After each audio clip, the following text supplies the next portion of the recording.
Good morning, everybody. Welcome back to Blu-Roy Movies, and we're going to do the weekly watches. Yep, it's Saturday, I know, but I'm working tomorrow morning, so you'll have to put up with me on your Saturday. I know one or two of you, when I've done these on a Saturday before, have told me that you actually save it till Sunday to watch it because it's a break from tradition if you watch it on a Saturday, which I kind of like. I kind of dig that some of you are part of your Sunday tradition. Some weird traditions you guys have. Yeah, like I say, I was away last weekend, so I've got 2 weeks worth of 15 films. Yeah, 15 in 2 weeks, and for 4 of them days, because we're away, one thing or another, I didn't watch a film, so that's pretty much, I watched 15 in 11 days. No, 15 in 10 days, get your maths right. Which is a bit of a worry. I think I've got a problem. But there you go. We've all got them issues, haven't we? We all love movies. We all can't stop watching them. That's what it's all about.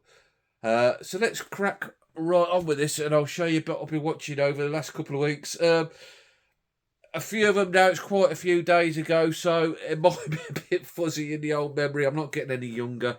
You know it is, so bear with me a little bit on these ones, but I'll do my best to bring it home as best as I can. So let's get on with it. Right, the first one, I'm going to just treat this as a box set of 7 films, the Police Academy films. Now, I'd watched 1, 2 and 3 before, but never made my way through the whole series, and after watching some of them, it wasn't a bad thing. Yeah, Police Academy, 1 and 2, really good films that I really enjoyed. 3, average. 4, I was surprised by 4. I really enjoyed 4. Had a great finishing scene with hot air balloons and biplanes, and yeah, 4 for somehow really landed with me. 5 was, yeah, man, it was bang average. 6 was terrible. And 7, my God, what was 7 all about when they get to Russia? One of the worst films I've ever seen in my life. I think American and British Secret Services could use that instead of waterboarding suspects. They could make them watch that, because if I had to watch that again, I'd sing like a canary. But overall, yeah, decent. By the time it gets on, a lot of the regulars have left. Mahoney, like the main character, I think he was in 4, if memory serves me right, and they replace him with a sort of Mahoney light who actually also leaves after a couple of films, and they go swiftly downhill. But I do like the characters in them. Hooks, Hightower, Jones, the guy who makes all the noises, the guy who always carries around a big magnum, whose name escapes me now, Mahoney himself. Yeah, great characters. And when they were on song, and it was really good. But when it was bad, it was bloody awful. Yeah, Police Academy. So that's 7 of your 15 movies out of the way already. Next up, the wife and I, we watched Innkeepers. I think it's Ty West directed. Ash flagged this up on our WhatsApp group that it was going cheap on Amazon, and it's one that had been on my radar for a long time, so I grabbed a copy. And I quite enjoyed this. It's very slow burn, so if that's not your thing, maybe leave it alone, but I kind of dug it. And I know I do moan about a lot of slow burn with the Kevin Costner stuff and that, so it's going to be double standards from myself, but I just enjoyed it. This is about this couple. They're sort of like spiritual investigators, ghost hunter type thing, who go and work in this hotel, so on the side they can investigate it because it's got a history of spookiness and ghostliness and all them good things. And yeah, builds up to a crescendo. It's a lot about, like, it's a platonic friendship this couple have and their interactions, which I quite enjoyed. I thought they played off each other quite well, and as platonic friendships go, they had a very good relationship, in my opinion. And it just builds up and builds up to the crescendo of ghostliness and spookiness and goodliness, and yeah, I really enjoyed it. Looking on my letterboxd, a lot of people didn't. It's just one that just landed well for me, and one that I'll keep in the collection, and one that no doubt in the future I'll watch again. Yeah, Ty West Innkeepers. Give it a go if you think you like what I said. If you're not in your slow stuff, don't bother. But yeah, I liked it. Now, I was at work the other day and I was watching X-Files. Flix Files, I think his channel name is. Roger, the guy. And he did a video about the foreign films in his collection. And in particular, the works of Jacques Tati. And he was talking about this one, Playtime. Now, I've got the excellent Jacques Tati box set, and I'd got as far as Playtime on it, and just hearing Roger talk about this film just reminded me that I'd come to a full stop in watching Tati's film, and I needed to continue, so I carried on with Playtime, and by God, this is a brilliant film. I'm going to drop the word in there. This is Tati's masterpiece. This is bloody brilliant, and it's that good. I'm going to say it's trouble in my top 10 films of all time. This is a French film, Ooh La La, with the character Mr. Hulot, who Tati plays in all his films. Mr. Hulot, if you don't know, is the character that inspired Rowan Atkinson for his Mr. Bean character. But there's similar. The humour is it is similar in some ways, but I think it's not as out there as Mr. Bean. Mr. Bean is probably everybody who interacts with him hates the character, but Tati's Mr. Hulot, everybody seems to get on with him and have a liking for him when they meet him, and this is brilliant. This is about Hulot. He's in Paris at the same time as some American tourists, and it's all about their interactions and his day through the city interacting with these tourists, and it's just wonderful. It's one of these films that not a lot of plot, but it's just visually stunning. Now, if you're going to watch this film, I'd just recommend it on the biggest screen possible. I mean, I'd love to see this in a cinema on a big screen, because there's no close-ups whatsoever in the film. It's all long shots, and there's just stuff going on all over the film that if you watch it again, you'll see different stuff, and probably again and again, and every time you watch it, you'll see something different happening on the screen, and the humour is brilliant in it. There's a scene in a restaurant, and it starts from the restaurant's not quite ready. The builders are still working on the restaurant, so they're manically trying to get it ready up to the opening night of this restaurant that is absolutely chaotic, but absolutely excellent and absolutely brilliant. One of the funniest things I've ever seen in my life. I implore anybody, in the film community that like their comedy films, just try and grab this Jacques Tati set, because the man was an absolute genius, and I should carry on. I've got a couple more films to watch in this box set, and every one so far has been stellar. I just can't recommend it highly enough. Yeah, like I said before, masterpiece, and I know that word's bandied about easily, and I try not to, but Playtime by Jacques Tati fits wonderfully into that category. Yeah, grab a copy, guys. You won't regret it. Next up is a film that Sam sent me because he didn't get on with it, and I really enjoyed it. Raising Cain, directed by Brian De Palma in 1992, I believe. I'm not normally good with my dates, but that stuck with me. This stars John Lithgow as this guy, and is sort of this doctor, and he's using his young daughter to conduct sort of mental experiments, testing their limits with nightmares and situations they're not comfortable for the value of research. And it turned out that Lithgow, in the past, his father had done the same to him and left him slightly unhinged. and he kidnaps the daughter, and it's about the mum trying to get the daughter back before Lithgow does him any harm.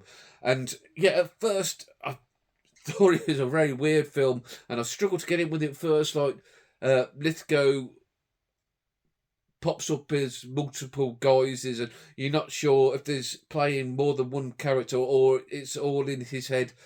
But when things start falling into place and you understand what's going on, it really started growing on me. Yeah, film I really enjoyed.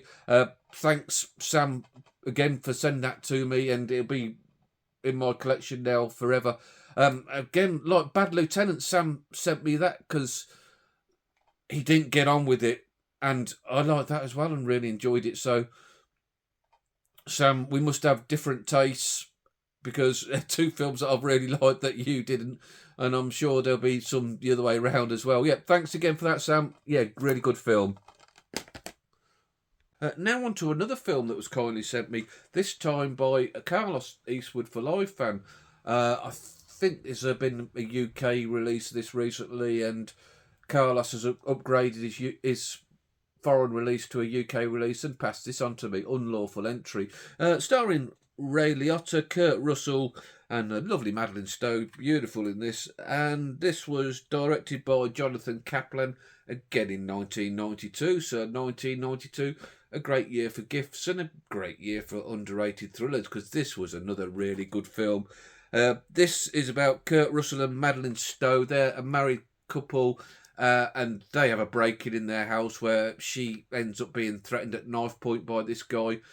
And after they've managed to get rid of him, Ray Liotta, he's a policeman and turns up with his partner, and he's really kind and caring to the couple, and they befriend him. But unfortunately, Ray Liotta's not what he seems, and is this really horrible, creepy character of a cop who gets infatuated by Stowe's character, and it becomes a breaking movie himself with him doing it. Yeah, just a really good, tight action thriller that I really enjoyed. And again, thanks, Carlos, for sending me that film, and another film that will sit nicely in my collection now, and one that I'll watch again. Yeah, really great stuff, and I'd heard of it before, never watched it.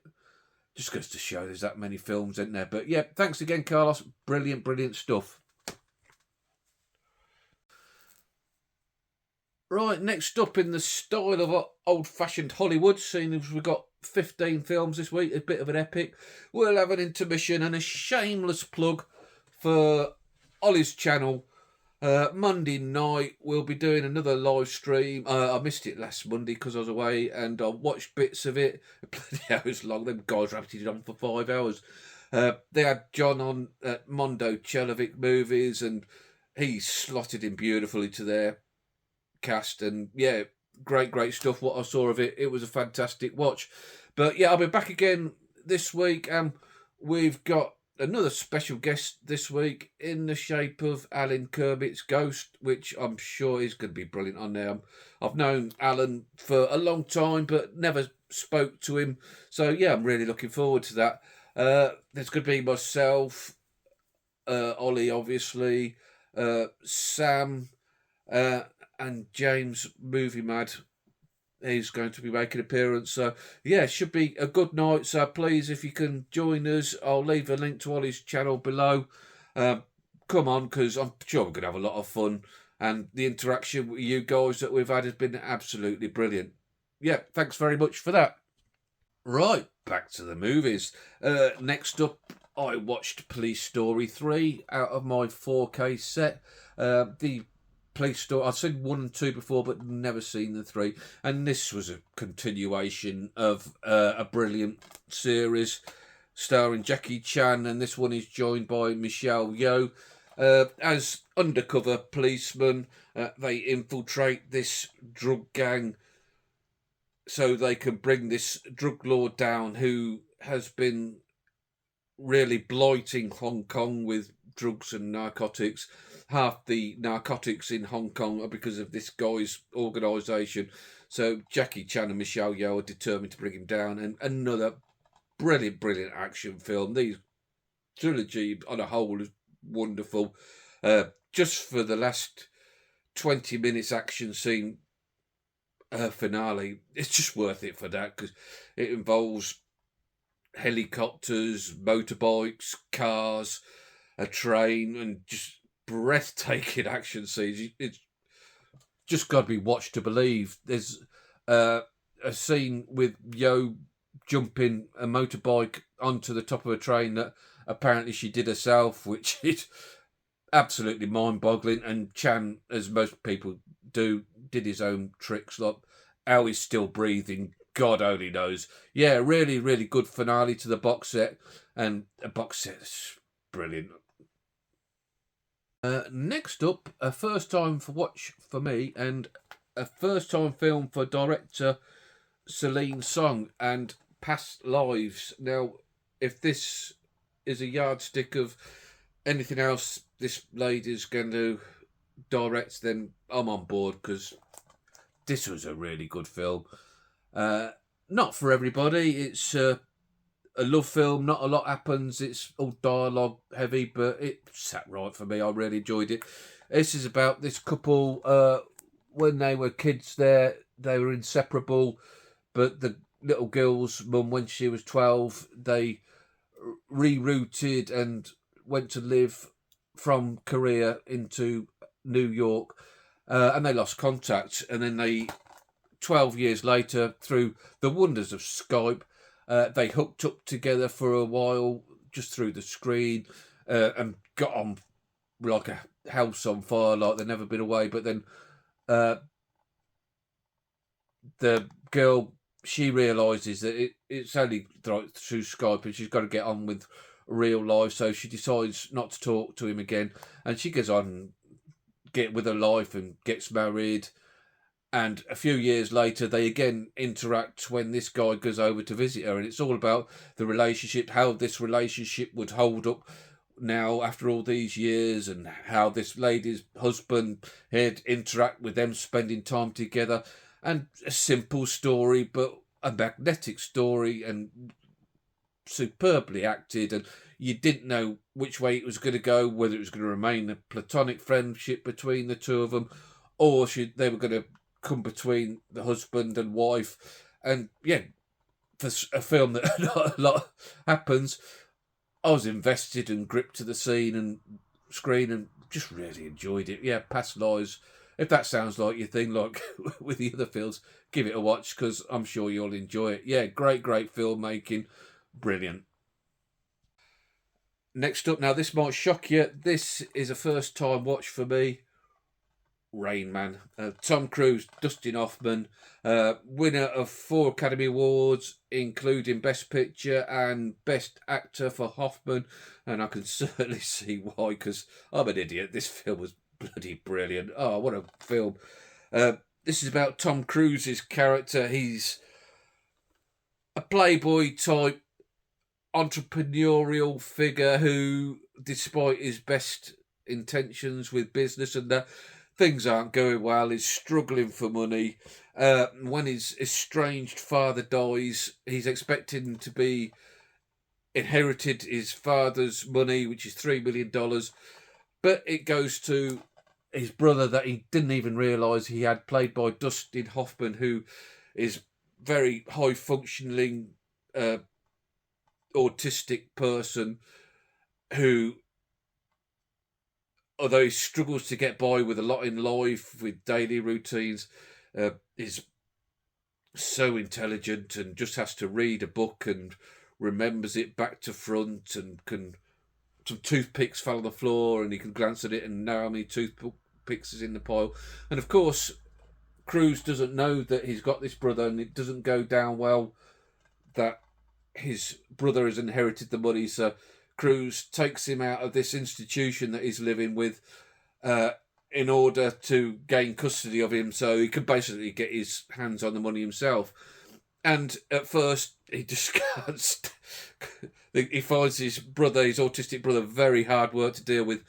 But then as time goes on, he gets a friendship with him, and they get closer and closer, and it becomes more and more heartwarming, and just a great film that, if, like me, it's passed you by watch it and you'll realise, like, you're an idiot yourself. And personally, as the father of an autistic son, I could, again, relate to it because it treated the subject matter very well.